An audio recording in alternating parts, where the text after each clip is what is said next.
Hey y'all, this your girl. What's up? Real deal. We back with another reaction, and this reaction here is gonna cover Rasheem Carter. You remember the one living in Mississippi, and his head was unattached to his body.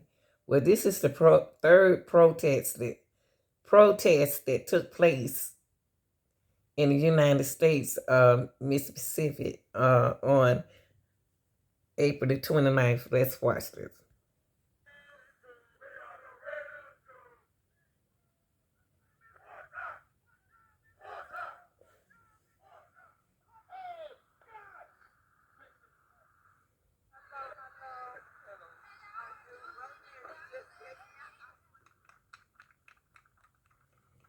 We're going to keep this fight going no matter what it takes. We're going to keep this fight going with God first, and we're going to get it accomplished.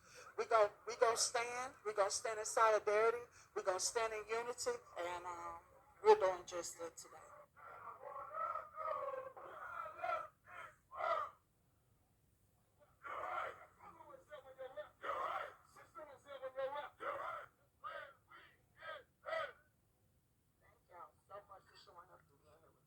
I want to see someone going to jail for this. That's what I want to see. Our family needs justice. I want to know what happened. You know, I can't sleep at night. I cannot sleep at night. It's just like it just happened, and it was in October. So we want justice. Somebody should be held accountable, for this because this don't make no sense. Find a body like that now, no head. Case in Tennessee and the Terrence Caffey case in Arkansas, attorney Ben Crump is now representing a family in Jackson, Mississippi. They want the DOJ to investigate the death of their loved one, Rasheem Carter. In a Facebook post, police say they found Carter's body in the woods south of Taylorsville, Mississippi. The remains were discovered 1 month after his family reported him missing back in October of last year. Crump said Carter's autopsy showed that he had been decapitated with parts of his body spread at different locations. The family of the 25-year-old say he was in fear for his life. October the 1st, my son texts me. He said, me and the owner of this company not seeing eye to eye, mama. His name, which I can't say at this time, but if anything happened to me, he's responsible for it. I'm too smart, mama. He got these guys wanting to kill me. Wow. And that's what he sent to me. They discovered away from his severed head. Ah. They have recently found remains that they believe are also Rasheem Carter and another part of where he went missing. And what that tells us is that this was a nefarious act. This was an evil act.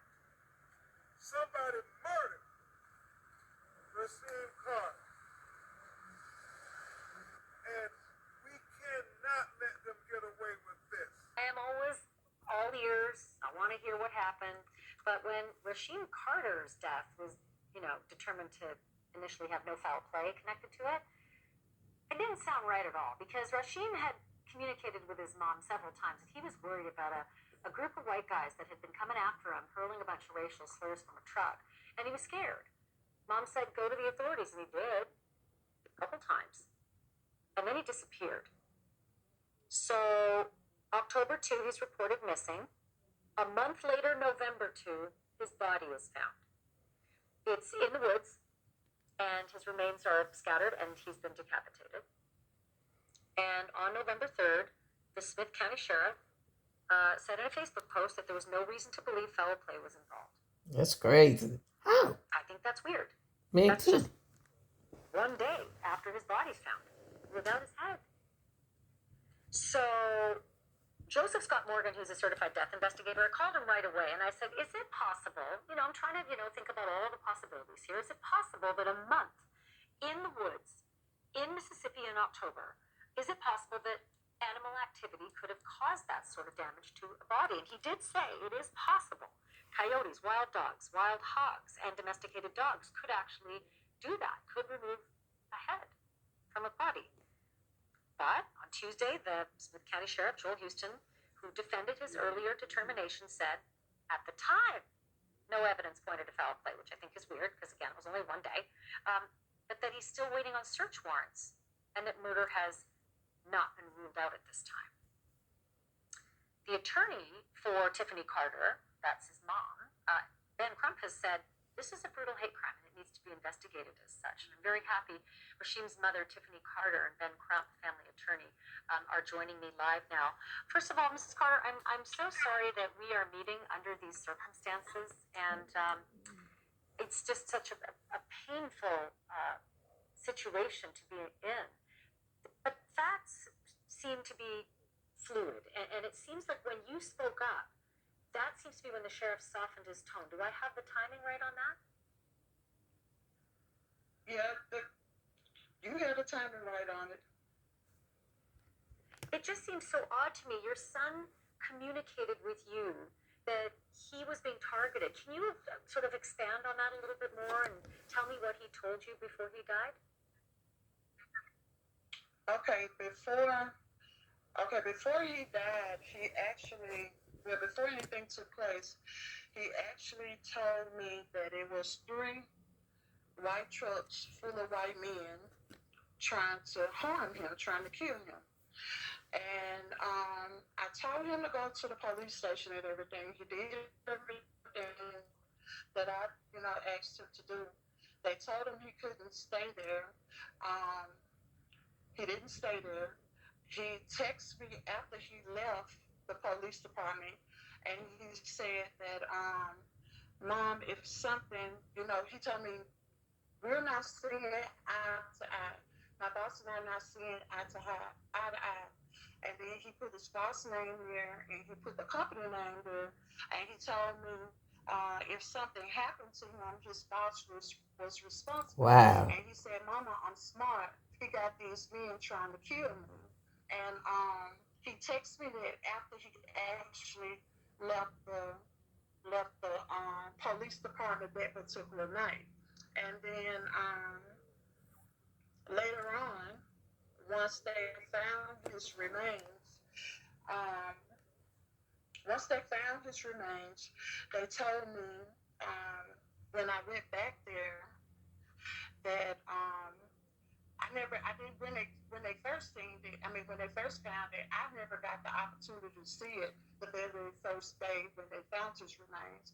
So the next day, which was November the 3rd, they allowed me to go back there, and they showed me where his remains were found. But when I went back there, immediately the Holy Spirit told me it was foul play. And then I told the sheriff, I said that he said when I told him it was foul play, he said no, it's no foul play. That's what he told me, and he tried to convince me. Let me ask your attorney, Ben Crump.